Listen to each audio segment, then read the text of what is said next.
పాపం జగన్ రెడ్డి ముద్రగడ పద్మనాభం జనసేనానికి వ్యతిరేకంగా కౌంటర్లు వేస్తాడని నమ్మి తన పార్టీలోకి చేర్చుకుంటే జగన్ రెడ్డి జాతినే దారుణంగా అవమానించాడు ముద్రగడ పద్మనాభం.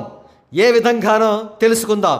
ఈరోజు ముద్రగడ ఎప్పటిలాగే పవన్ కళ్యాణ్కు వ్యతిరేకంగా ఒక పోరంబోకు ప్రెస్ మీట్ ఒకటి కండక్ట్ చేశాడు.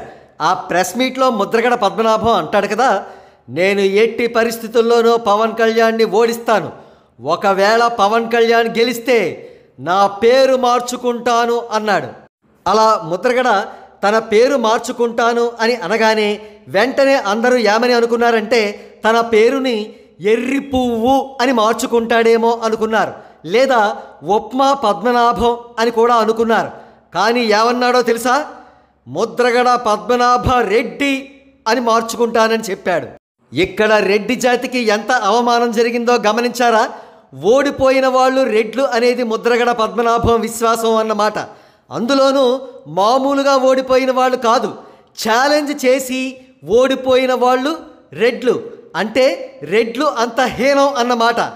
అంతేకాదు ఆ ఛాలెంజ్లో తాను గెలిస్తే తన పేరు యథాతథంగా ఉంటుందని చెప్పకనే ప్రకటించాడు ముద్రగడ పద్మనాభం. అంటే దాని అర్థం విన్నర్స్ కాపులు మాత్రమే, లూజర్స్ రెడ్లు మాత్రమే. ముద్రగడ, నీకు కులగజ్జి ఉందని తెలుసు, ఆ కులగజ్జి వల్లే నువ్వు గతంలో ఉద్యమాలు చేశావని తెలుసు, చివరికి అదే కులగజ్జితో ఈనాడు రెడ్లను అవమానిస్తున్నావా అని చెప్పి రెడ్లు ముద్రగడపై ఆగ్రహంతో రగిలిపోతున్నారు. ఇక జగన్ రెడ్డి సంగతి సరే, మొహం తీసుకెళ్ళి ఎక్కడ పెట్టాలో తెలియడం లేదు జగన్ రెడ్డికి.